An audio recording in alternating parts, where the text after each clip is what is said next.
السلام علیکم ورحمۃ اللہ وبرکاتہ۔ بسم اللہ الرحمن الرحیم۔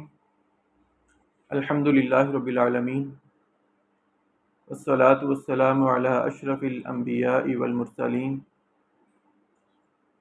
اعوذ باللہ من الشیطان الرجیم، بسم اللہ الرحمن الرحیم۔ Page number 60۔ تلک الرسل، یہ رسول، فضلنا بعضهم علی بعض، ہم نے ان کے بعض کو بعض پر فضیلت دی۔ منہم من کلم اللہ، ان میں سے کچھ وہ ہیں جن سے اللہ رب العزت نے کلام کیا۔ ورفع بعضهم درجات، اور ان کے بعض کو اس نے درجوں میں بلند کیا۔ وآتینا عیسی ابن مریم البینات، اور ہم نے عیسیٰ بن مریم علیہ السلام کو واضح نشانیاں دی۔ وأیدناہ بروح القدس، اور اسے پاک روح کے ساتھ قوت بخشی۔ ولو شاء اللہ، اور اگر اللہ رب العزت چاہتے، مقتتل الذین من بعدہم من بعد ما جاءتہم البینات، تو جو لوگ ان کے بعد تھے آپس میں نہ لڑتے اس کے بعد کہ ان کے پاس واضح نشانیاں آ چکی تھی۔ ولکن اختلفوا، اور لیکن انہوں نے اختلاف کیا۔ فمنہم من آمن ومنہم من کفر، تو ان میں سے کچھ وہ تھے تو جو ایمان لائے، اور ان میں سے کچھ وہ تھے جنہوں نے کفر کیا۔ وَلَوْ شَاءَ اللَّهُ مَا اقْتَتَلُوا، اور اگر اللہ رب العزت چاہتے تو وہ آپس میں نہ لڑتے۔ وَلَكِنَّ اللَّهَ يَفْعَلُ مَا يُرِيدُ، اور لیکن اللہ رب العزت وہ کرتے ہیں جو وہ چاہتے ہیں۔ آج کے سبق شروع کرنے سے پہلے ایک سوال آپ سے یہ ہے جو آپ نے کل سوچ کر آنا ہے کہ اب تک پڑھے ہوئے تقریباً 33 رکوع ہم نے پڑھ لیے ہیں۔ ہر رکوع سے ہم یہ بات پڑھتے ہیں کہ اس میں کرنے والے کام کون سے ہیں اور رکنے والے کام کون سے ہیں۔ ہم نے اپنا محاسبہ کرنا ہے کہ اس رمضان میں ہم نے اس پڑھے ہوئے سبق سے کون سے کام کرنے کا ارادہ کیا ہے، کون سے کام چھوڑنے کا ارادہ کیا ہے۔ بے شک انسان ایک دوسرے کو ہم نہ بتائیں، لیکن کم از کم آپس میں محاسبہ کریں اپنا کہ کون سا کام جو ہم نے نیکی کا شروع کیا ہے قرآن کریم پڑھنے کے بعد، اور کون سے گناہ سے توبہ کی ہے۔ اللہ تعالی ہمیں عمل کی توفیق عطا فرمائے۔ تیسرے پارے کی پہلے آیت میں اللہ رب العزت نے انبیاء علیہ الصلاۃ والسلام کی فضیلت کا ذکر کیا۔ کچھ انبیاء علیہ الصلاۃ والسلام کے نام لے دیے کہ کچھ وہ ہیں جن کو اللہ نے جن سے کلام کیا اور ان کو فضیلت بخشی۔ عیسیٰ علیہ الصلاۃ والسلام کا ذکر کیا کہ ان کو اللہ رب العزت نے واضح نشانیاں دی، ان کی روح قدس کے ساتھ یعنی جبرائیل علیہ السلام کے ساتھ مدد کی۔ اور یہاں آپ صلی اللہ علیہ وسلم کا نام نہیں لیا گیا، لیکن فضیلت بخشنے کے لیے آیت اسی لیے نازل کی گئی کہ آپ علیہ الصلاۃ والسلام کی فضیلت کا اظہار کیا جائے۔ انبیاء علیہ الصلاۃ والسلام کی فضیلت دو طرح سے ہوتی ہے، ایک کلی فضیلت ہوتی ہے ہر اعتبار سے، اور ایک جزوی فضیلت ہوئی کہ کسی ایک کام کی وجہ سے ان کی فضیلت ہے۔ جیسے یوسف علیہ الصلاۃ والسلام وہ واحد نبی ہیں جو خود بھی نبی، ان کے باپ بھی نبی، دادا بھی نبی، اور آگے پر دادا بھی نبی ہیں۔ یہ فضیلت کسی اور نبی میں نہیں آتی، یہ جزوی فضیلت ہے۔ آدم علیہ السلام کی فضیلت کہ ان کا قد اتنا لمبا کہ 60 ہاتھ برابر ان کا قد، یہ جزوی فضیلت ہے۔ جزوی فضیلت ایک نبی کی دوسری نبی سے زیادہ ہو سکتی ہے، لیکن جو کلی فضیلت ہے وہ آپ صلی اللہ علیہ وسلم کی تمام انبیاء علیہ الصلاۃ والسلام پر ہے۔ آپ نے خود اس کا اظہار کیا کہ قیامت کے دن میں تمام بنی آدم کا سردار ہوں گا، لیکن اس بات پہ میں فخر نہیں کرتا کیونکہ اللہ رب العزت نے ان کو عہدہ دیا ہے۔ لیکن دیکھا جائے تو احادیث مبارکہ میں آپ صلی اللہ علیہ وسلم نے اس چیز سے منع کیا کہ انبیاء کو ایک دوسرے پر فضیلت نہ دو۔ اللہ تعالیٰ نے فرمایا کہ ہم نے فضیلت دی، احادیث میں آیا کہ فضیلت نہ دو۔ علماء لکھتے ہیں کہ اس کی دو وجوہات تھی۔ ایک وجہ یہ تھی کہ آقا علیہ الصلوۃ والسلام کے صحابہ جب یہود و نصارہ سے ملتے، آپس میں مقابلہ ہوتا تو کہتے ہمارے نبی افضل ہیں، وہ کہتے ہمارے نبی افضل ہیں۔ آپ صلی اللہ علیہ وسلم نے اس چیز سے منع فرمایا کہ ایسے دوسرے انبیاء کی شان میں گستاخی ہوگی کہ موسیٰ علیہ الصلوۃ والسلام کو کہا جائے کہ آپ کی فضیلت کم ہے، یا مقابلہ کرتے ہوئے زبان سے کوئی ایسے کلمے جاری ہو جائیں جو ان کی شایان شان نہ ہو۔ اس لیے فرمایا کہ فضیلت دینے میں، مقابلہ کرنے میں کسی کو ایسے فضیلت نہیں دینی۔ یا دوسرا علماء لکھتے ہیں اس کا مطلب یہ ہے جزوی فضیلت، کہ جزوی فضیلت جیسے یوسف علیہ السلام کی آئی، ان کے حسن کے بارے میں آتا یا دیگر انبیاء علیہ الصلوۃ والسلام کو جو معجزات دیے، کسی کو کوئی معجزہ دیا، کسی کو کوئی دیا. کہا جزوی فضیلت میں آپس میں مقابلہ نہیں کرنا، کیونکہ یہ مقابلہ بنتا ہی نہیں ہے. اصل فضیلت اللہ رب العزت نے آپ علیہ الصلوۃ والسلام کو تمام انبیاء پر جو دی تھی، اس کا اظہار مسجد اقصیٰ میں آپ نے تمام انبیاء کی امامت کروا کے بھی کیا تھا. فرمایا یہ اللہ رب العزت نے بعض کو بعض پر جو فضیلت دی ہے، اور فرمایا اگر اللہ رب العزت چاہتے تو یہ ہدایت آ جانے کے بعد، حق آ جانے کے بعد آپس میں اختلاف نہ کرتے. یعنی آپ صلی اللہ علیہ وسلم کو بھی یہاں پر تسلی دی جا رہی ہے کہ انبیاء علیہ الصلوۃ والسلام پہلے بھی آئے ہیں، نشانیاں لے کر آئے ہیں، لیکن حق کو سمجھنے کے باوجود لوگوں نے اختلاف کیا، انبیاء کو جھٹلایا ہے. آپ کو بھی لوگ جھٹلائیں گے، آپ نے پریشان نہیں ہونا. ہمارے لیے بھی سبق ہے. فرمایا ہدایت آ جانے کے بعد اختلاف میں نہیں مبتلا ہونا. ہدایت وہی جو اللہ کا کلام ہے، جو آپ علیہ الصلوۃ والسلام کا فرمان ہے. جب انسان خود کسی کام کو پڑھ لے، پھر اس کے اوپر عمل کرنا اس کے لیے زیادہ ضروری ہو جاتا ہے.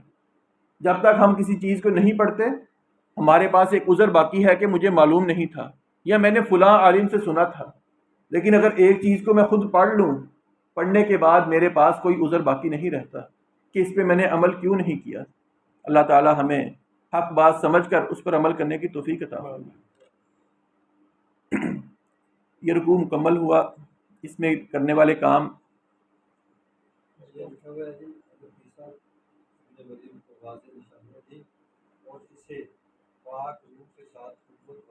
جی جبرائیل علیہ السلام. جی وہ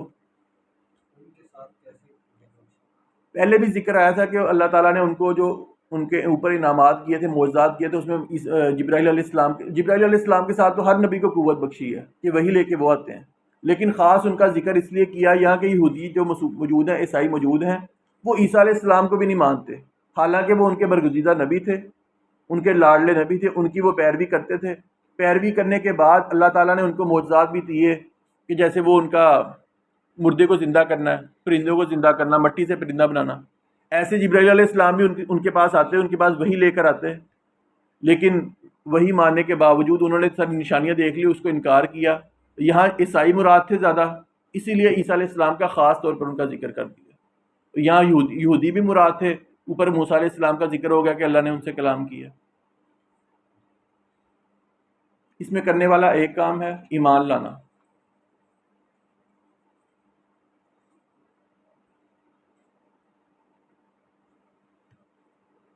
رکنے کے دو کام ہیں، آپس میں لڑنا،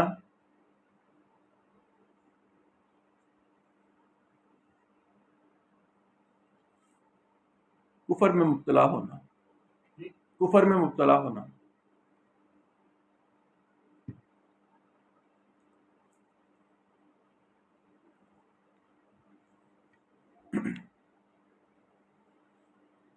آگے اگلا رکوع. یا ایھا الذین آمنوا، اے لوگو جو ایمان لائے، انفقوا مما رزقناکم، جو ہم نے آپ کو دیا اس میں سے خرچ کریں، من قبل ان یأتی یوم، اس سے پہلے کہ ایسا دن آ جائے، لا بیع فیہ ولا خلۃ ولا شفاعہ، کہ اس دن نہ کوئی خرید و فروخت ہوگی، نہ کوئی دوستی اور نہ کوئی سفارش کام آئے گی. والکافرون ہم الظالمون، اور جو کافر ہیں یہی ظالم لوگ ہیں. اللہ رب العزت نے پچھلی آیات میں قتال کا ذکر کیا. قتال کے بعد جہاد کے حکم کے بعد اگلی آیت میں قرض حسنہ کا ذکر کیا. اس کے بعد جالوت اور طالوت کا ذکر کیا. پھر اس کے بعد اللہ رب العزت دوبارہ تاکیدی حکم بیان کر رہے ہیں کہ جہاد کرنا ہے، جہاد کے لیے مال بھی خرچ کرنا ہے، اور اس کو آسان نہ سمجھنا. اور پھر قیامت کے دن سے ڈرایا جا رہا ہے کہ مال و دولت کے بنا پر یا حسب و نسب کی بنا پر، جیسے اللہ نے اوپر بیان کیا کہ ہم نے بعض انبیاء کو فضیلت دی، کسی نبی کا امتی ہو جانا، کوئی بڑے عہدے دار ہو جانا، مال و حسب کا ہو جانا، فرمایا قیامت کے دن نہ دوستی کام آئے گی، نہ خرید و فروخت کام آئے گی، اور نہ ہی وہاں کی سفارش ہوگی. آگے سفارش کے بارے میں اللہ رب العزت نے اگلی آیت میں بیان فرمایا. اللہ لا الہ الا ہو، اللہ رب العزت وہ ہے کہ اس کے سوا کوئی معبود نہیں. الحی القیوم، زندہ ہے، ہر چیز کو قائم رکھنے والا ہے. لا تأخذہ سنۃ ولا نوم، نہ اسے کچھ اونگ پکڑتی ہے اور نہ کوئی نیند۔ لہو ما فی السماوات و ما فی الارض، اسی کا ہے جو کچھ آسمانوں میں اور جو کچھ زمین میں ہے۔ من ذا الذی یشفع عندہ الا باذنہ، کون ہے وہ جو اس کے پاس اس کی اجازت کے بغیر سفارش کرے؟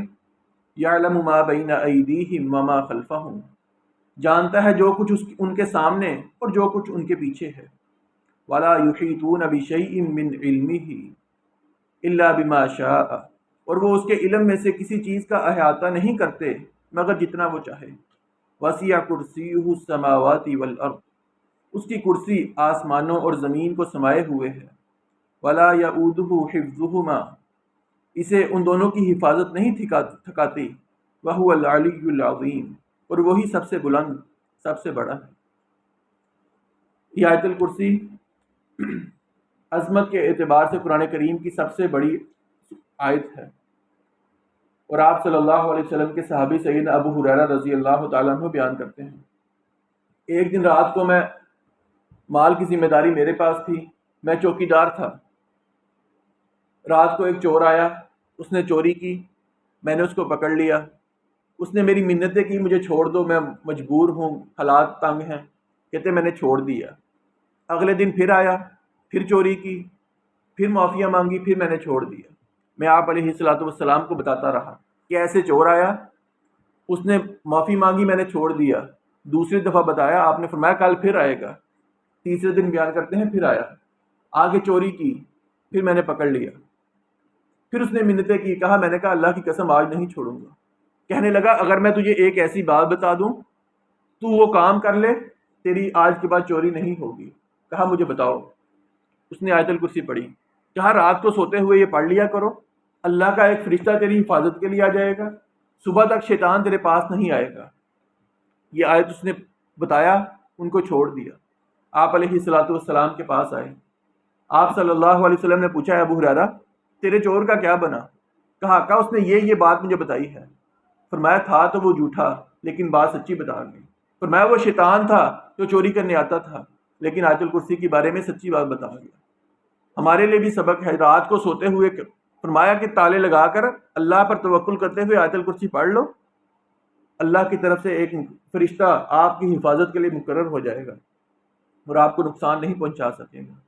اس کی اگلی فضیلت میں آپ صلی اللہ علیہ وسلم نے فرمایا، جو شخص فرض نماز کے بعد آیت الکرسی کو اپنا معمول بنا لے، ہر فرض نماز کے بعد آیت الکرسی پڑھے، فرمایا موت اور جنت کے درمیان، اس کی زندگی اور جنت کے درمیان فرمایا صرف موت حائل ہے۔ یہاں اس کی روح قبض ہوگی، وہاں اللہ رب العزت اس کو جنت کا داخلہ نصیب فرما دیں گے۔ اللہ تعالیٰ سے دعا ہے اللہ رب العزت اس کے اوپر ہمیں ہمیشہ کرنے کی توفیق عطا ہو۔ اور یہ آیت الکرسی اللہ رب العزت نے اس کے اندر ایک دعویٰ پیش کیا، اور اس کے بعد 11 دلائل کی بنا پر اللہ رب العزت نے اس کو مضبوط، اس کا دعوے کا جو کہتے ہیں کہ اللہ رب العزت نے اس کا پھر دعوے کی جو دلائل جو ہیں اللہ رب العزت نے 11 پیش کیے۔ دعویٰ کیا اللہ لا الہ الا ہو، اللہ رب العزت وہ ذات ہیں جس کے علاوہ کوئی معبود نہیں ہے۔ اس کے بعد اللہ رب العزت نے دلائل پیش کیے، الحی جو ہمیشہ سے ہے، ہمیشہ رہنے والا ہے، نہ اس سے قبل کوئی چیز تھی نہ اس کے بعد کوئی چیز ہے۔ آپ صلی اللہ علیہ وسلم نے بھی فرمایا اللہ رب العزت اس وقت سے موجود ہیں جب کائنات میں کوئی چیز نہیں تھی۔ پہلی دلیل الحی۔ دوسری اللہ رب العزت نے دلیل پیش کی القیوم، جو خود بھی بغیر سہارے کے موجود ہے اور لوگوں کو سہارا دینے والا ہے۔ اللہ رب العزت کا سہارا کیسا ہے؟ قرآن کریم میں اللہ رب العزت نے فرمایا ان اللہ یمسک السماوات والارض ان تزولا، اللہ آسمان اور زمین کو تھامے ہوئے ہے کہ کہیں اللہ چھوڑ دے گا تو وہ حرکت میں آ جائیں گے، اس کو سنبھالا نہیں جائے گا۔ اللہ رب العزت پورے آسمان کو، پورے زمین کو تھامے ہوئے ہے۔ اور القیوم تو ایسا ہے کہ فرعون نے کہا تھا انا ربکم الاعلی، میں سب سے بڑا پالنے والا ہوں، میں سب سے بڑا رب ہوں۔ اللہ نے اس کو ایک غوطہ دیا پانی میں، اس کی ساری بادشاہت، اس کی ساری ربوبیت پانی میں ملیا میٹ ہو جاتی ہے۔ فرمایا میں قیوم ہوں، بغیر سہارے کے خود موجود ہوں اور لوگوں کو سہارا دینے والا ہوں۔ تیسری دلیل اللہ رب العزت نے دی لا تأخذہ سنۃ ولا نوم، آپ اللہ رب العزت کی ذات وہ ہے جس کو کبھی بھی نہ کبھی اونگ آئی نہ کبھی نیند آئی۔ آپ صلی اللہ علیہ وسلم نے اپنا منظر بیان کیا کہ میں ایک دفعہ سویا رہ گیا، میری فجر کی نماز رہ گئی، سورج طلوع ہو گیا، سورج طلوع ہو کر آپ علیہ الصلوۃ والسلام کے چہرہ مبارک پر پڑا، آپ کی آنکھ پھر کھلی۔ کوئی بادشاہ اگر کسی چیز کو تھامے ہوئے ہے، اگر وہ سو گیا یا اس کو اونگ آ گئی تو وہ اپنی جگہ پر قائم نہیں رہے گا۔ علماء لکھتے ہیں اگر کسی نے کوئی اس کا مقابلہ کرنا ہو، مشاہدہ کرنا ہو، دو شیشے کے گلاس کسی کو پکڑا دیے جائیں، جب اس کو نیند آئے گی پتہ لگ جائے گا کیا بنتا ہے۔ اللہ رب العزت آسمان کو زمین کو تھامے ہوئے ہے، اسی لیے فرمایا نہ مجھے اونگ آتی ہے نہ مجھے نیند آتی ہے، اسی لیے اللہ رب العزت آسمان اور زمین کے نظام کو چلائے ہوئے ہے۔ چوتھی دلیل اللہ رب العزت نے پیش کی، لہو ما فی السماوات والارض، جو کچھ آسمانوں میں ہے، جو کچھ زمین میں ہے، سب کچھ اللہ رب العزت کا ہے۔ سنن ترمذی کی روایت ہے، آپ صلی اللہ علیہ وسلم نے فرمایا کہ یحییٰ علیہ الصلوۃ والسلام نے بنی اسرائیل کو اللہ کے حکم سے ایک بات سمجھائی کہ اللہ کی عبادت کرنی ہے، اس کے ساتھ شریک نہیں ٹھہرانا۔ پھر مثال دی کہ اگر ایک شخص کسی غلام کو خریدے، اپنے مال سے خریدا، پھر اس کو اپنے گھر لے جائے کہ یہ میرا گھر ہے، تو میرا غلام ہے، تو نے اس گھر کے اندر کام کیا کرنا ہے، شام کو ساری آمدن، ساری جتنا پروفٹ ہوگا وہ مجھے دینا ہے۔ کہا وہ غلام اسی کا گھر استعمال کرے، سارا دن کام کرے اور شام کے وقت ساری آمدن، سارا پروفٹ کسی اور کو دے دے، فرمایا تم ایسے غلام کو پسند کرو گے؟ کہا نہیں۔ کہا اللہ رب العزت نے انسان کو پیدا کیا، اس کو اپنی زمین پر رکھنے کے بعد اللہ رب العزت نے حکم دیا میری عبادت کرنی ہے، انسان اللہ کا دیا ہوا کھائے، اللہ کی زمین پر رہے اور عبادت کسی اور کی کرے، اللہ رب العزت کو یہ بات پسند نہیں۔ پانچویں دلیل اللہ رب العزت نے دی، من ذا الذی یشفع عندہ الا باذنہ۔ پچھلی آیت میں فرمایا قیامت کے دن کوئی سفارش کسی کے کام نہیں آئے گی، یہاں فرمایا اللہ کے ہاں، اللہ کی اجازت کے بغیر کون ہے جو سفارش کر سکے؟ اور دوسری آیت میں فرمایا کہ اللہ رب العزت کے ہاں منظر اس قدر زیادہ قبیح ہوگا، اس قدر خوفناک منظر ہوگا، فرمایا سفارش تو کیا کسی کو بولنے کی اجازت نہیں ہوگی، اللہ کے اجازت کے بغیر کوئی بول بھی نہیں سکے گا۔ وہاں اللہ رب العزت کے پیارے حبیب آپ علیہ الصلوۃ والسلام، دیگر انبیاء اور نیک لوگ اللہ کی اجازت کے ساتھ سفارش کریں گے۔ چھٹی دلیل اللہ نے پیش کی، یعلم ما بین ایدیہم وما خلفہم، کہ اللہ رب العزت انسانوں کے جو سامنے ہے، جو پیچھے ہے، ماضی، حال، مستقبل، یہ ہمارے حساب سے ہے۔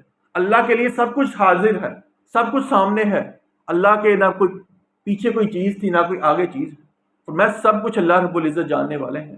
جیسے اللہ رب العزت نے فرمایا قل لا يعلم من في السماوات والارض الغیب الا اللہ، اے پیارے حبیب صلی اللہ علیہ وسلم آپ لوگوں کو کہہ دیجئے اللہ رب العزت کے علاوہ آسمان اور زمین میں غیب کی بات کوئی نہیں جاننے والا۔ فرمایا جو جن لوگوں کو یہ پوچھتے ہیں یہ تو یہ بھی نہیں جانتے ان کو اٹھایا کب جائے گا۔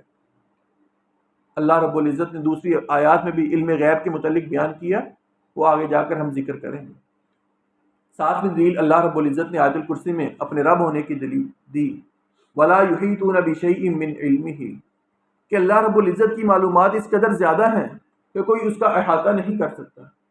اس کی مثال آپ علیہ الصلوۃ والسلام نے بیان فرمائی، جو قرآن کریم کے اندر بھی ذکر ہے۔ موسیٰ علیہ الصلوۃ والسلام اور خضر علیہ السلام سفر پر جا رہے ہیں، راستے میں سمندر آیا، ایک چڑیا آئی، چڑیا نے آ کے سمندر کے اندر اپنی چونچ رکھی، کتنا پانی لیا ہوگا، 1 گھونٹ یا 2 گھونٹ۔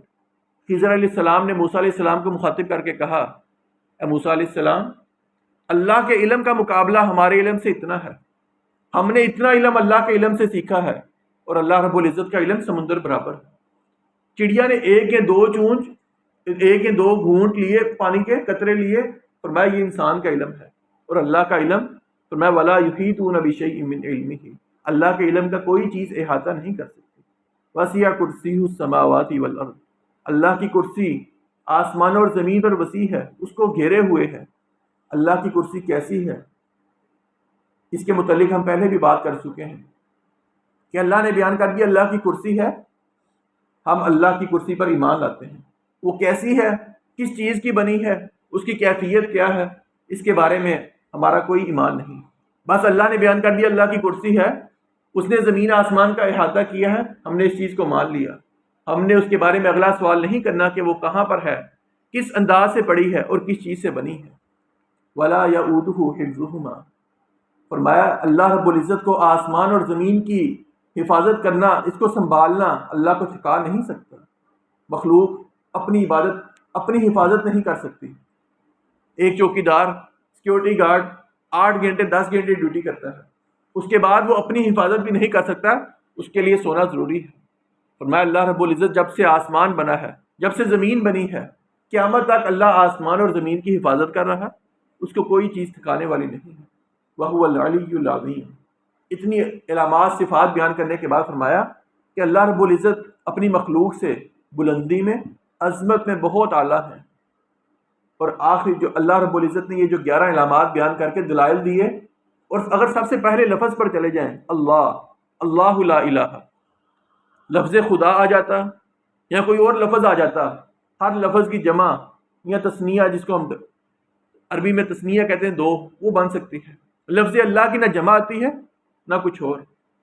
اللہ رب العزت نے اپنے لیے لفظ کا بھی وہ انتخاب کیا کہ جس کی جمع نہیں بن سکتی۔ دیوتا ہوتا ہے، اس کی بھی واحد آتی ہے، جمع آتی ہے۔ خدا ہے، خدا کی بھی واحد جمع آ جاتی ہے۔ اللہ رب العزت کا لفظ ایسا ہے، نام ایسا ہے، اس کی جمع نہیں آ سکتی۔ اس لیے فرمایا اللہ رب العزت نے اپنے الہ ہونے پر 11 دلائل اس آیت کے اندر ذکر کیے۔ اسی لیے آپ علیہ الصلوۃ والسلام نے فرمایا کہ بہترین آیت، عظمت والی آیت قرآن کریم کی سب سے زیادہ آیت الکرسی ہے۔ لا اکراہ فی الدین، دین میں کوئی زبردستی نہیں۔ قد تبین الرشد من الغی، بلا شبہ ہدایت گمراہی سے صاف واضح ہو چکی۔ فمن یکفر بالطاغوت، پھر جو کوئی باطل معبود کا انکار کرے، ویؤمن باللہ، اور اللہ رب العزت پر ایمان لائے، فقد استمسک بالعروۃ الوثقی، تو یقیناً اس نے مضبوط کڑے کو تھام لیا، لا انفصام لہا، جسے کسی صورت ٹوٹنا نہیں۔ واللہ سمیع علیم، اور اللہ رب العزت سب کچھ جاننے والا، سننے والا ہے۔ اس آیت میں یہ بیان کیا جا رہا ہے کہ کسی کو اسلام قبول کرنے کے لیے زبردستی نہیں کی جا سکتی۔ اسلام کا بارے میں فرمایا کہ اللہ نے دلائل بیان کر دیے، ہدایت کو بیان کر دیا، گمراہی سے واضح کر دیا۔ فرمایا اس کے بعد کسی کو زبردستی اسلام قبول کروانا، آپ علیہ الصلوۃ والسلام نے اس سے منع کیا ہے، کیونکہ اس کے دل میں ایمان سرایت نہیں کرے گا۔ وہ ظاہری طور پر کلمہ پڑھ لے گا لیکن دلی طور پر وہ مطمئن نہیں ہوگا۔ فرمایا فمن یکفر بالطاغوت، اور طاغوت سے مراد ہر وہ چیز جس کو اللہ کے مقابلے میں، جس کی پوجا کی جائے، جس کی عبادت کی جائے، جس کو اللہ کے مقابلے میں شریک ٹھہرایا جائے۔ فرمایا جو بھی اللہ کے مقابلے میں باقی تمام معبود باطلہ کو، اس میں خواہش خواہ اس کی اپنی خواہش کیوں نہ ہو، جیسے ہم نے پڑھا تھا ارائیت الذی ینہا، افرائیت الذی من اتخذ الہہ ہوا، جس نے اپنی خواہشات کو اپنا الہ بنا لیا۔ اس کے اندر وہ بھی آ جائیں گی، انسان کی خواہشات بھی آ جائیں گی کہ ایک طرف انسان کی خواہش کوئی حکم جاری کرے، دوسری طرف اللہ رب العزت کا حکم ہو۔ فرمایا جو اللہ کے مقابلے میں باقی تمام خواہشات کو، تمام معبودان کو، باطلہ کو، ان کا انکار کر دے، صرف اللہ رب العزت کی بات کو مان لے، فرمایا اس نے ایسے کڑے کو تھام لیا جس کا ٹوٹنا نہیں، یعنی وہ ہدایت پر آ گیا، اس کے گمراہی کے چانسز ختم ہو جاتے ہیں۔ میں اللہ رب العزت سننے والا، سب کچھ جاننے والا ہے۔ اللہ ولی الذین آمنوا، اللہ رب العزت ان لوگوں کا دوست ہے جو ایمان لائے۔ یخرجہم من الظلمات الی النور، وہ انہیں اندھیروں سے نکال کر روشنی کی طرف لاتا ہے۔ والذین کفروا، اور وہ لوگ جنہوں نے کفر کیا۔ اولیاءہم الطاغوت، ان کے دوست باطل معبود ہیں۔ یخرجونہم من النور الی الظلمات، وہ انہیں روشنی سے نکال کر اندھیروں کی طرف لاتے ہیں۔ اولئک اصحاب النار، یہ لوگ آگ والے ہیں۔ ہم فیہا خالدون، اس میں وہ ہمیشہ ہمیشہ رہنے والے ہیں۔ اس آیت میں اللہ رب العزت نے مومنوں کا دوست اپنے آپ کو قرار دیا، اور کافروں کا دوست شیطان کو، معبود باطلہ کو قرار دیا۔ اور اس آیت میں اللہ رب العزت نے جب ایمان کا ذکر کیا، نور کا ذکر کیا، نور کا واحد لفظ لے کر آئے، اور ظلمات کا ذکر کیا، اس کی جمع ذکر کی۔ علماء لکھتے ہیں اس کی وجہ یہ ہے کہ نور، ہدایت صرف ایک ہے جو اللہ رب العزت کی طرف سے نازل کرتا ہے، وہ ہمیشہ ایک ہی رہے گی۔ یہ نہیں کہ یہ بھی راستہ سیدھا ہے، یہ راستہ بھی سیدھا ہے۔ فرمایا نور، اسی لیے اللہ رب العزت واحد کا لفظ لے کر آئے کہ ہمیشہ ہدایت ایک ہی رہنی ہے، اور ظلمات خرافات، بدعات، شرکیہ افعال، فرمایا ہر زمانے کے مختلف ہوتے ہیں، اسی لیے وہاں پر جمع کا لفظ لے کر آئے کہ یہ چیزیں بدلتی رہتی ہیں۔ آج کے ہمارے زمانے کی بدعات کچھ اور ہیں، آج سے 20 سال قبل چلے جائیں کچھ اور تھی، آج سے 20 سال آگے کچھ اور ہوں گی۔ فرمایا خرافات، بدعات سب کچھ بدلتا رہیں گے، اسی لیے اللہ نے جمع کا لفظ استعمال کیا۔ اور اللہ رب العزت نے بیان کیا کہ اللہ رب العزت مومنوں کا دوست ہے، ان کو اندھیروں سے نکال کر روشنی کی طرف یعنی ہدایت کی طرف لے کر آتے ہیں، اور جو معبود باطلہ کی عبادت کرتے ہیں ان کو اپنا دوست بناتے ہیں، فرمایا وہ ان کو ہدایت کی طرف سے نکال کر گمراہی کی طرف، جہنم کی طرف لے جاتے ہیں۔ یہی فرمایا جہنم والے ہیں، آگ والے ہیں، اس میں ہمیشہ ہمیش رہیں گے۔ اس رکوع میں کرنے والے کام،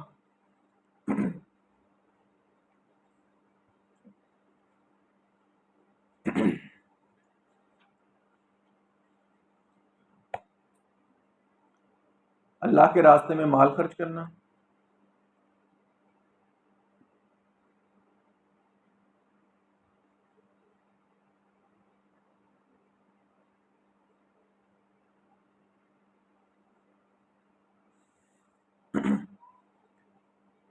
نمبر 2 اللہ کے مقابلے میں ہر باطل چیز کا انکار کرنا،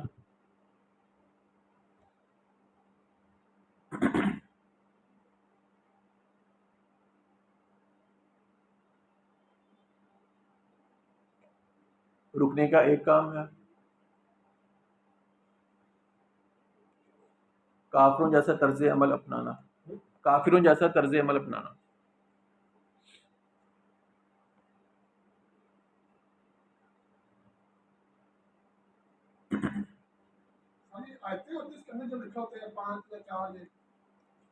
کس چیز کی آیتیں؟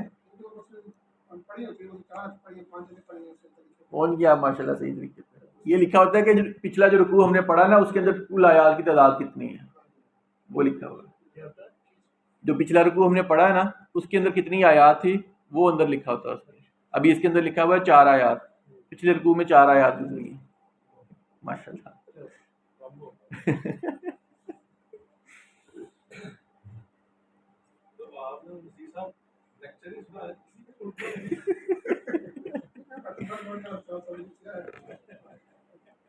میں نے اس لیے آپ کو ہنٹ دیا تھا کہ آپ سورۃ فاتحہ کو کھول لیں، اس کے اندر دیکھیں اور اگلے رکوع کے اندر دیکھیں، کیونکہ آپ کو سورۃ فاتحہ کا پتہ ہوگا کہ یار اس میں اتنی آیات آئی ہیں، یہ لفظ یہ لکھا ہے، اگلی رکوع میں اتنی آیات ہیں، یہ لفظ لکھا ہوا ہے۔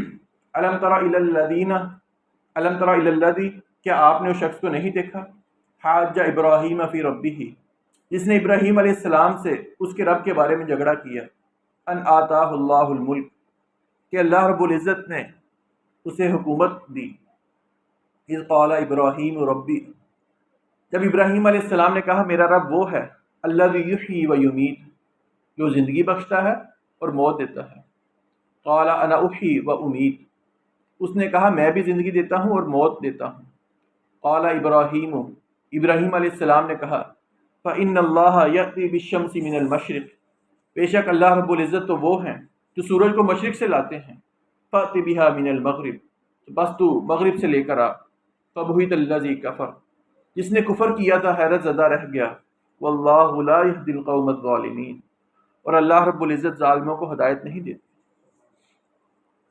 یہاں پر اللہ رب العزت نے ابراہیم علیہ السلام کا ذکر کیا کہ سب سے پہلے اللہ رب العزت نے ان کی آزمائش کی کہ ان کے خاندان میں ان کے والد بتوں کی پوجا کیا کرتے اور بت بنایا کرتے، ان کی مخالفت کی آپ کو گھر سے نکالا گیا۔ اس کے بعد اللہ رب العزت نے سورۃ الانعام کے اندر فرمایا کہ وہ پہلے انہوں نے دیکھا کہ ستارے ہیں، رات کا وقت ہے، کہا لگتا ہے یہ میرا معبود ہے، ستاروں کو دیکھا، جب ستارے ختم ہو گئے کہنے لگے یہ میرا معبود نہیں ہو سکتا۔ پھر چاند کو دیکھا کہ چاند بڑا ہے، کہا لگتا ہے یہ میرا معبود ہے، چاند ختم ہو گیا کہنے لگے یہ بھی میرا معبود نہیں۔ صبح ہوئی، سورج نکل آیا، کہنے لگے سورج تو سب سے بڑا ہے، یہی میرا معبود ہے۔ جب شام ہوئی دیکھا سورج بھی غروب ہو گیا ہے۔ فرمایا جو اللہ رب العزت کی ذات ہیں وہ ایسے نہیں ہیں۔ ایسے دلائل دے کر ان کو خاموش کروایا کہ جن کی تم پوجا کرتے ہو یہ تھوڑی دیر کے لیے آتے ہیں پھر ختم ہو جاتے ہیں۔ اللہ رب العزت نے ایک ان کا منظر یہ بیان کیا، پھر آگے جا کے اللہ رب العزت نے بتوں کو توڑنے والا منظر سورۃ الانبیاء میں بیان کیا کہ جب والدین کی مخالفت کی، قوم کی مخالفت کی، ایک دفعہ موقع ملا آپ نے بتوں کو توڑ دیا، کہا بڑے بت نے توڑا ہے، لوگوں کو پتہ لگ گیا، آپ کے لیے آگ جلائی گئی، آپ کو آگ کے اندر پھینکا گیا۔ پھر وہاں پر جو فرعون تھا، بادشاہ تھا، اس سے آپ کا مناظرہ ہوا، کہنے لگا کون ہے آپ کا رب؟ ابراہیم علیہ السلام نے کہا میرا رب تو وہ ہے، اللہ رب العزت کی ذات ہے جو انسان کو زندہ کرتا ہے، مارتا بھی ہے۔ بنی اسرائیلی روایات میں آتا ہے اس نے دو قیدی بلائے، ایک کو قتل کر دیا، ایک کو آزاد کر دیا، کہنے لگا میں بھی زندہ بھی کرتا ہوں، مارتا بھی ہوں۔ ابراہیم علیہ السلام نے دوسری دلیل پیش کر دی کہ اللہ رب العزت کے پاس اتنا اختیار تو ہے کہ زندہ کرتا ہے، مارتا ہے، اس کے پاس جہاں زندگی کا اختیار ہے، یہ اختیار بھی ہے کہ وہ سورج کو مشرق سے طلوع کرتا ہے۔ کہا آپ کے پاس بھی اتنا اختیار ہے، سورج کو آج مغرب سے طلوع کرنا ہے۔ فبہت الذی کفر، وہاں پر وہ خاموش ہو گیا، اس کے بعد اس کا جواب نہیں آیا۔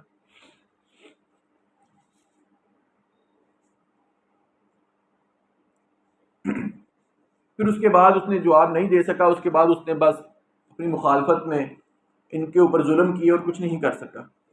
اگلی آیت میں اللہ رب العزت ایک اور واقعے کی طرف ذکر کرتے ہیں، او کلذی، یا اس شخص کی طرح، مر علی قریۃ، جو ایک بستی پر گزرا، وہی خاویۃ علی عروشہا، وہ اپنی چھتوں پر گری ہوئی تھی، قال انا یحیی ہذہ اللہ بعد موتہا، اس نے کہا اللہ اس کو اس کے مرنے کے بعد کیسے زندہ کرے گا؟ فاماتہ اللہ مئۃ عام ثم بعثہ، تو اللہ رب العزت نے اسے، یعنی اس شخص کہنے والے کو، 100 سال کے لیے موت دے دی، پھر اسے زندہ کیا۔ قال کم لبثت، فرمایا تو کتنی دیر رہا ہے؟ قال لبثت یوما او بعض یوم، اس نے کہا میں ایک دن کا یا دن کا کچھ حصہ رہا ہوں۔ قال بل لبثت مئۃ عام، فرمایا بلکہ تو 100 سال رہا ہے۔ فانظر الی طعامک و شرابک لم یتسنہ، سو اپنے کھانے اور اپنے پینے کی چیزوں کی طرف دیکھ کہ بگڑی نہیں ہے، یعنی خراب نہیں ہوئی۔ وانظر الی حمارک، اور اپنے گدھے کو دیکھ، ولنجعلک آیۃ للناس، اور ہم تاکہ تجھے لوگوں کے لیے ایک نشانی بنائیں۔ وانظر الی العظام کیف ننشزھا، اور ہڈیوں کو دیکھ ہم اسے کیسے ہم انہیں کیسے اٹھا کر جوڑتے ہیں۔ ثم نکسوھا لحما، پھر ان کو گوشت پہناتے ہیں۔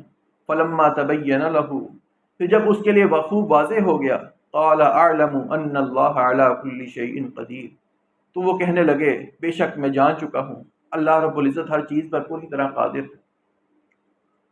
مفسرین نے ان کے بارے میں لکھا ہے کہ کون شخصیت مراد ہے، کوئی واضح ثبوت احادیث مبارکہ سے نہیں ملتا۔ البتہ مفسرین کے اقوال ہیں، کچھ کہتے ہیں عزیر علیہ السلام مراد تھے، کچھ کسی اور کا نام بھی لیتے ہیں، لیکن بہرحال یہ نبی تھے۔ ایک بستی پہ گزرے، بستی کو دیکھا کہ بستی تباہ ہے، سوچنے لگے اللہ رب العزت کیسے زندہ کرے گا؟ اللہ نے وہاں پر ان کو موت دے دی، 100 سال تک ان کو فوت رکھا، اور 100 سال کے بعد زندگی دی۔ ان کا کھانا ان کا پینا ویسی موجود تھا، لیکن جو گدھا ان کا سواری تھی وہ ملیا میٹ ہو چکی تھی۔ فرمایا کھانے کو دیکھ اللہ کی قدرت چیک کر، 100 سال کے بعد بھی کھانا ویسی موجود ہے۔ تیرا جو جانور تھا، سواری تھی، اللہ نے اس کو ختم کر دیا۔ فرمایا اب اس کو دیکھنا اللہ کیسے زندہ کرتا ہے۔ اس کو اکٹھا کیا، ہڈیوں کے اوپر گوشت چڑھایا۔ جب انہوں نے اپنی آنکھوں سے منظر دیکھ لیا، کہنے لگے میں جان چکا ہوں اللہ رب العزت ہر چیز پر قادر ہے۔ یہاں پر وہ یہ نہیں بات کہ ان کو علم نہیں تھا، ان کو یقین نہیں تھا، لیکن بات یہ ہے کہ انسان جب اپنی آنکھوں سے کسی چیز کو دیکھ لے تو اس کے بارے میں اس کا یقین اور پختہ ہو جاتا ہے، جس کو ہم علم الیقین اور عین الیقین کے نام سے سمجھتے ہیں اپنی کتابوں میں۔ تیسرا قصہ اللہ رب العزت ابراہیم علیہ السلام کا بیان کر رہے ہیں۔ وَإِذْ قَالَ ابراہیم، اور جب ابراہیم علیہ السلام نے کہا ربی ارنی کیف تحیی الموتى، اے میرے رب مجھے دکھا تو مردوں کو کیسے زندہ کرتا ہے۔ قال اولم تؤمن، اللہ رب العزت نے فرمایا کیا تجھے یقین نہیں؟ قال بلا، ابراہیم علیہ السلام کہنے لگے کیوں نہیں؟ ولکن لیطمئن قلبی، اور لیکن اس لیے کہ میرا دل پوری تسلی حاصل کر لے۔ قال فخذ اربعۃ من الطیر، فرمایا پھر 4 پرندے پکڑ، فصرهن الیک، پھر انہیں اپنے ساتھ مانوس کر لے۔ ثم اجعل علی کل جبل منهن جزءا، پھر ہر پہاڑ پر ان کا ایک حصہ رکھ دے۔ ثم ادعوهن یاتینک سعیا، پھر انہیں اپنے پاس بلا، وہ دوڑتے ہوئے تیرے پاس آ جائیں گے۔ وَاعْلَمْ أَنَّ اللَّهَ عَزِيزٌ حَكِيمٌ، اور جان لے اللہ رب العزت سب پر غالب کمال حکمت والے ہیں۔ یہاں پر بھی ابراہیم علیہ السلام نے کہا اللہ آپ کیسے مردوں کو زندہ کریں گے؟ فرمایا ابراہیم کیا تجھے یقین نہیں؟ کہا اللہ یقین ہے لیکن مزید تسلی کے لیے میں اپنی آنکھوں سے دیکھنا چاہتا ہوں۔ فرمایا 4 پرندے لو، ان کو اپنے ساتھ مانوس کر لو، مانوس جب ہو جائیں ان چاروں کو ذبح کر دو، ان کا ایک ایک حصہ 4 مختلف پہاڑوں پر رکھ دو، پھر ان کو نام لے کر بلاؤ گے، وہ پرندہ آپ کے پاس آ جائے گا۔ مانوس کرنے کا اس لیے کہا گیا تاکہ آپ کو اچھی طرح ان کی نشانی پتہ لگ جائے کہ یہ پرندہ کون سا ہے، کہ جو پرندہ میرے پاس تھا کہ وہی مراد ہے۔ فرمایا جب آپ ان کو آواز دیں گے اللہ رب العزت کی قدرت سے وہ پرندہ زندہ ہو کر آپ کے پاس آ جائے گا۔ اور فرمایا وعلم جان لیجئے بے شک اللہ رب العزت ہر چیز پر قادر ہے، کمال حکمت والے ہیں۔ اس رکوع میں کرنے والا ایک کام ہے،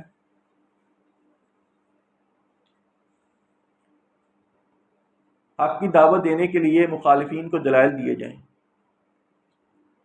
حق بات پہنچانے کے لیے مخالفین کو دلائل دینا۔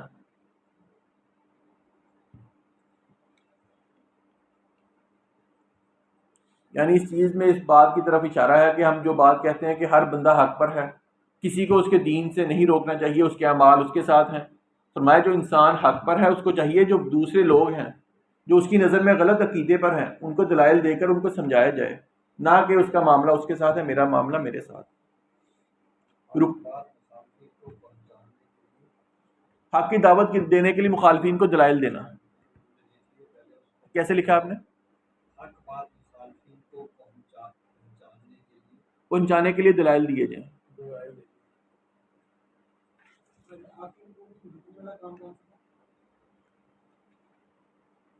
کافروں کے طرز عمل پر چلنا۔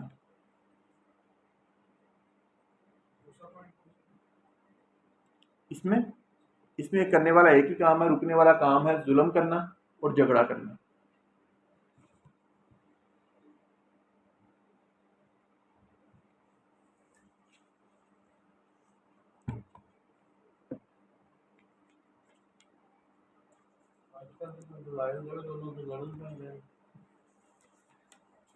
یہ کوئی نیا طریقہ نہیں ہے، آپ صلی اللہ علیہ وسلم کے ساتھ بھی ایسے ہی ہوتا ہے۔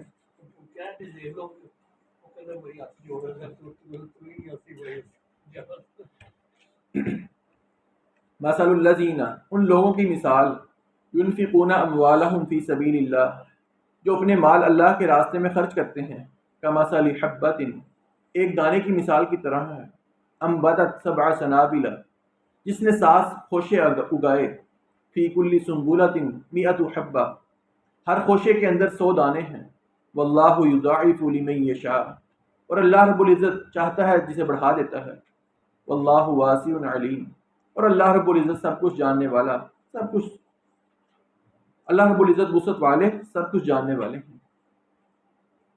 یہاں پر بالخصوص اللہ رب العزت پچھلی آیات کے مطابق جہاد کے بارے میں بیان کر رہے ہیں کہ جہاد کے لیے اللہ رب العزت کے راستے میں مال خرچ کرنا، اور بالعموم ہر معاملے میں، دین کے معاملے میں اللہ کے راستے میں مال خرچ کرنا مراد ہے۔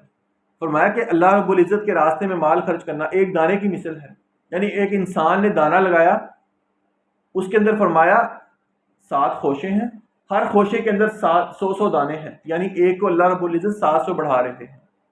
اور احادیث میں بھی آتا ہے، آپ علیہ الصلوۃ والسلام نے فرمایا من انفق نفقۃ فی سبیل اللہ کتب لہ 700 ضعف، اللہ کے راستے میں انسان 1 روپیہ خرچ کرے، اللہ 700 گنا بڑھا کر اپنے پاس لکھتے ہیں۔ یعنی اللہ رب العزت نے فرمایا، اس کے بعد فرمایا واللہ یضاعف لمن یشاء، اس کے علاوہ بھی اگر اس سے بھی بڑھانا چاہے اللہ رب العزت بڑھا سکتے ہیں۔ اور اگلی آیات میں بھی اللہ کے راستے میں مال خرچ کرنے کی تلقین بھی کی جا رہی ہے اور ریاکاری سے روکا بھی جا رہا ہے۔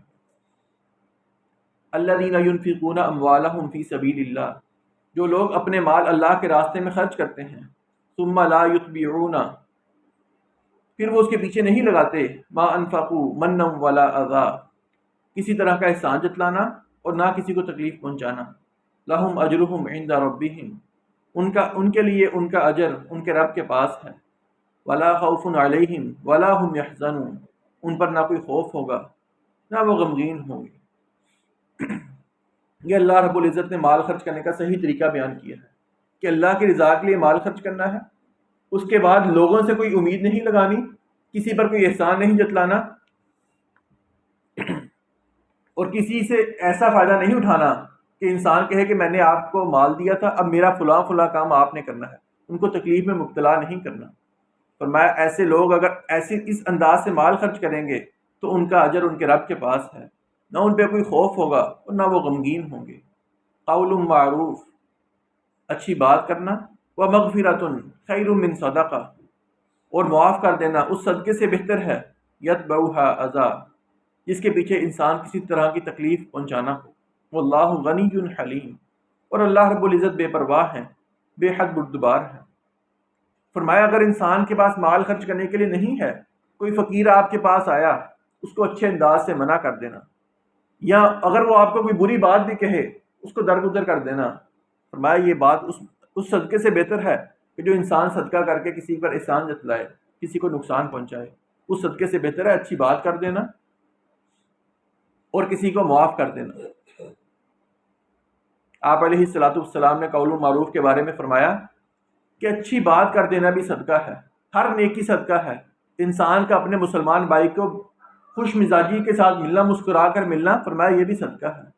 اسی لیے فرمایا کسی بھی نیکی کو حقیر نہ سمجھو، کوئی بھی نیکی انسان کے لیے ذریعہ نجات بن سکتی ہے۔ یا ایھا الذین آمنوا، اے لوگو جو ایمان لائے ہو، لا تبطلوا صدقاتکم بالمن والاذی، اپنے صدقے احسان رکھنے اور تکلیف پہنچانے سے برباد مت کرو۔ کالذی، اس شخص کی طرح، ينفق مالہ رئاء الناس، جو شخص لوگوں کو دکھانے کے لیے مال خرچ کرتا ہے، ولا یؤمن باللہ والیوم الآخر، اور وہ اللہ کی ذات پر اور یوم آخرت پر ایمان نہیں رکھتا۔ فمثلہ کمثل صفوان علیہ تراب، اس کی مثال ایک صاف چٹان کی مثال جیسی ہے، علیہ تراب، جس پر تھوڑی سی مٹی تھی، فاصابہ وابل، پھر اس پر زوردار بارش برسے، فترکہ صلدا، پس اسے ایک سخت چٹان کی صورت چھوڑ دے۔ لا یقدرون علی شیء مما کسبوا، وہ اس میں سے کسی چیز پر قدرت نہیں پائیں گے جو انہوں نے کمایا۔ واللہ لا یہدی القوم الکافرین، اور اللہ رب العزت کافروں کو ہدایت نہیں دیتا۔ اس آیت میں فرمایا کہ وہ شخص جو مال تو خرچ کرتا ہے لیکن احسان جتلاتا ہے، دوسروں کو تکلیف دیتا ہے، فرمایا اس منافق کی طرح ہے جو مال صرف لوگوں کو دکھانے کے لیے خرچ کرتا ہے۔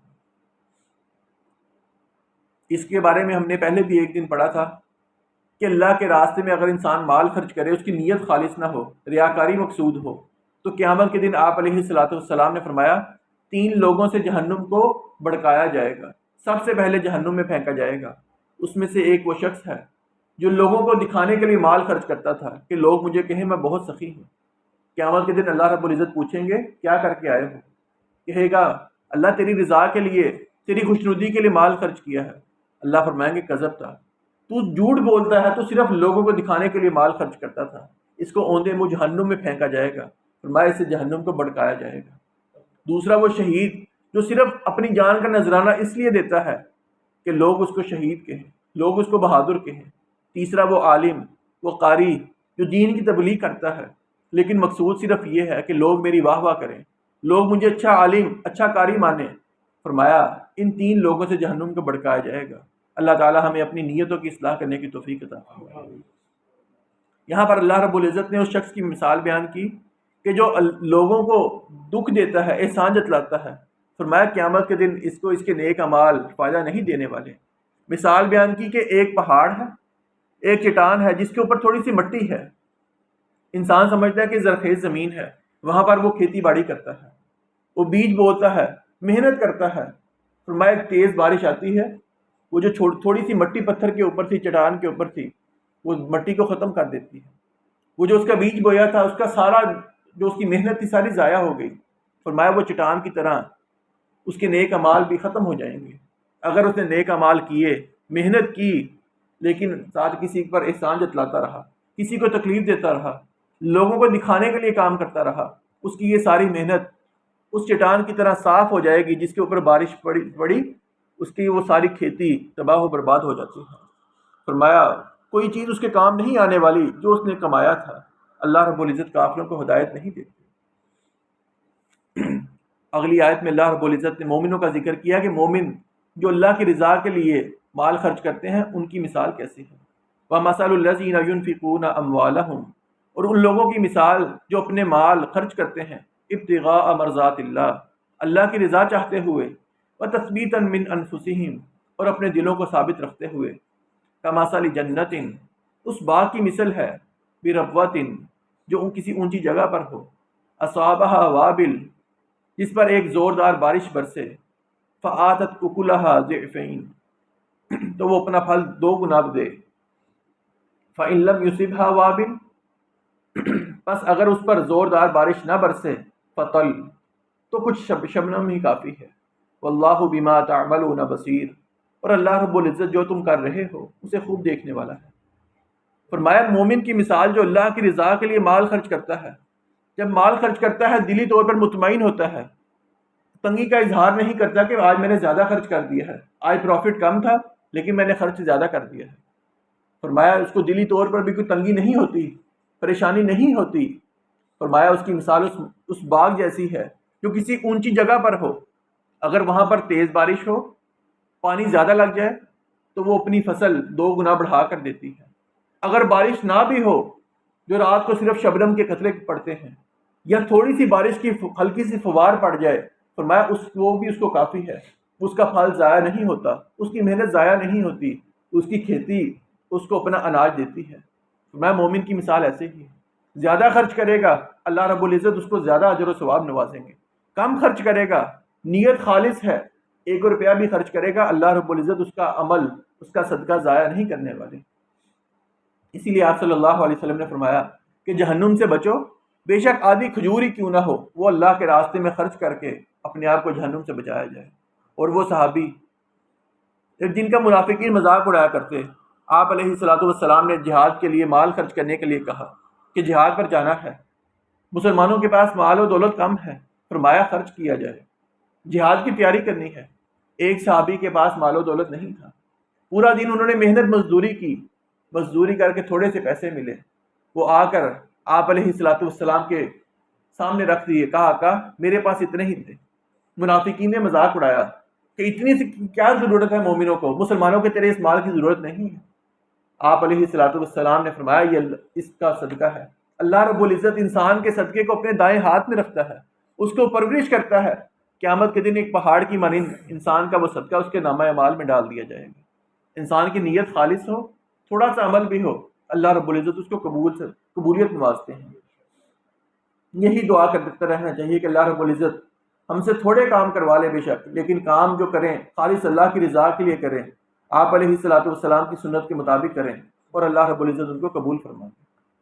ایود احدکم، کیا تم میں سے کوئی پسند کرتا ہے، ان تکون لہ جنہ، کہ اس کے لیے باغ ہو، من نخیل و اعناب، کھجوروں کا اور انگوروں کا، تجری من تحتها الانہار، اس کے نیچے نہریں بہتی ہوں، لہو فیہا من کل الثمرات، اس کے لیے اس میں ہر قسم کا پھل ہو، واصابہ الکبر، اور اسے بڑھاپا آ پہنچے، وَلَهُ ذُرِّيَّةٌ ضُعَفَاء، اور اس کے بچے بھی کمزور ہوں، فَأَصَابَهَا إِعْصَارٌ، بس آگ کا ایک بگولا آ پہنچے، فِيهِ نَارٌ، جس میں آگ ہو، فَاحْتَرَقَتْ، پھر وہ اس کو جلا دے۔ كَذَلِكَ يُبَيِّنُ اللَّهُ لَكُمُ الْآيَاتِ، اسی طرح اللہ رب العزت تمہارے لیے آیات کو کھول کر بیان کرتا ہے، لَعَلَّكُمْ تَتَفَكَّرُونَ، تاکہ تم غور و فکر کرو۔ انسان نے محنت کی، بڑھاپے کو پہنچ گیا، اس کے پاس باغ ہے، بہترین باغ ہے، فرمایا وہ خود بھی بڑھاپے کو پہنچ گیا، اب اگر کوئی آفت آ جائے گی وہ خود اس کو دوبارہ درست نہیں کر سکے گا، اس کی اولاد بھی کمزور ہے، وہ بھی اس کے کام نہیں آ سکے گی۔ فرمایا ایسے بڑھاپے میں آ جانے کے بعد اگر اللہ رب العزت اس کے اوپر کوئی آگ کا بگولا نازل کر دیں، اس کا باغ سارا جل جائے، تو وہ کسی کام کا نہیں رہے گا۔ فرمایا اسی طرح اللہ رب العزت تمہارے لیے آیات کو کھول کر بیان کرتا ہے۔ انسان ساری زندگی نیک اعمال کرتا چلا جائے، ایک کفریہ کلمہ کہہ دے، وہ ساری زندگی کی محنت اس کی ضائع ہو جائے گی۔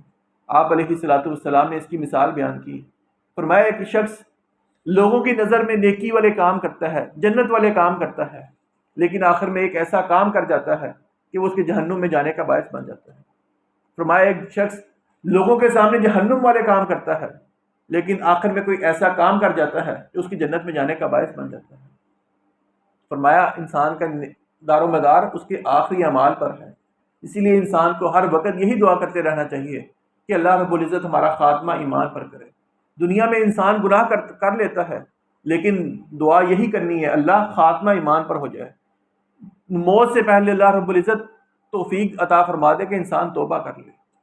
ہمارے استاد محترم بتایا کرتے تھے ایک شخص بہت نیک تھا، تہجد گزار تھا، لیکن آخری وقت میں کچھ معاملات ایسے ہو گئے کہ موت سے قبل اس کو تلقین کی گئی کلمہ پڑھ لو، کہنے لگا میں کلمہ نہیں پڑھوں، اتنے الفاظ کہے وہاں سے اس کی روح قبض ہو جاتی ہے۔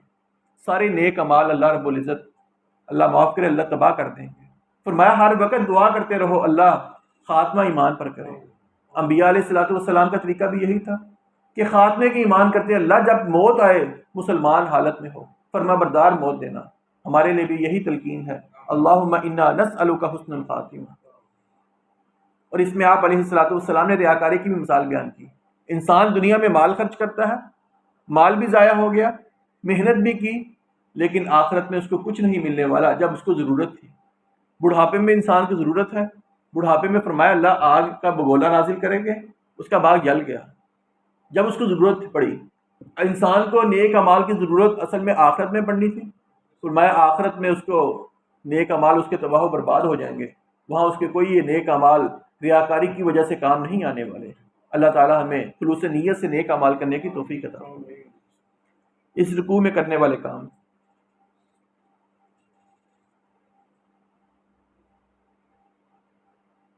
نمبر 1 اچھی بات کہنا،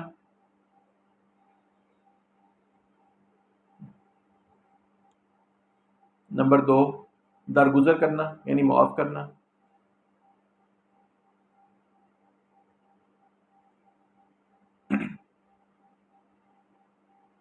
نمبر 3 خرچ کرتے ہوئے دلی اطمینان حاصل کرنا، خرچ کرتے ہوئے دلی اطمینان حاصل کرنا،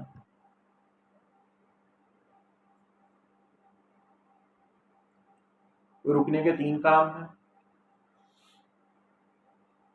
ریاکاری کرنا،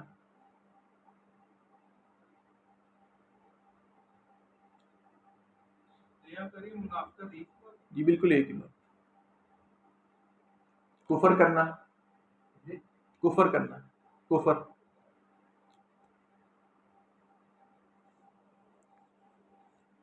خرچ کرنے کے بعد دکھ پہنچانا، خرچ کرنے کے بعد دکھ دینا،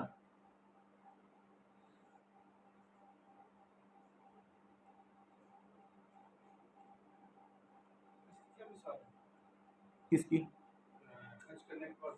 احسان جتلانا، کہ مطلب کسی کو آپ نے مال دیا لیکن بعد میں آپ اس سے کوئی کام لے لیں یا اس کو تکلیف، جب کوئی جیسے اس کی مثال ہمیں احادیث سے ملتی ہے، سیدہ عائشہ رضی اللہ تعالی عنہا کے اوپر جب تہمت لگا تو ایک صحابی جو سیدنا ابو بکر صدیق رضی اللہ تعالیٰ عنہ کی زیر کفالت تھے، خرچہ ان کا آپ کے ذمہ تھا، انہوں نے بھی تہمت میں منافقین کا ساتھ دے دیا کہ ہاں جی ان کے اوپر تہمت لگی ہے، شاید انہوں نے کچھ کیا ہو۔ تو سیدنا ابو بکر صدیق رضی اللہ تعالیٰ نے قسم اٹھا لی کہ آج کے بعد اللہ کی قسم میں آپ کے اوپر خرچ نہیں کروں گا۔ مطلب ذہن میں خیال آیا کہ میرے مال پہ پلتا ہے، میں تجھے مال دیتا ہوں، تو میری بیٹی کے خلاف کام کر رہا ہے۔ تو اللہ رب العزت نے قرآن کریم میں بیان کر دیا کہ آپ کے شایان شان نہیں ہے کہ آپ ایسے کام کریں، آپ اللہ کی رضا میں خرچ کریں، کہ آپ چاہتے نہیں کہ اللہ رب العزت آپ کو معاف کرے۔ پھر انہوں نے اپنی قسم کا کفارہ دیا اور پھر دوبارہ ان کو خرچ دینا شروع کر دیا۔ یہی ہے کہ اگر انسان کسی کے ساتھ نیکی کرے، بعد میں کوئی وہ ہمارے خلاف بات کر دے کہ یار تو میرے پیسے سے پالدا ہوا، تو یہ شرم نہیں آتی، یہ بات، ہاں جی یہی بات بالکل۔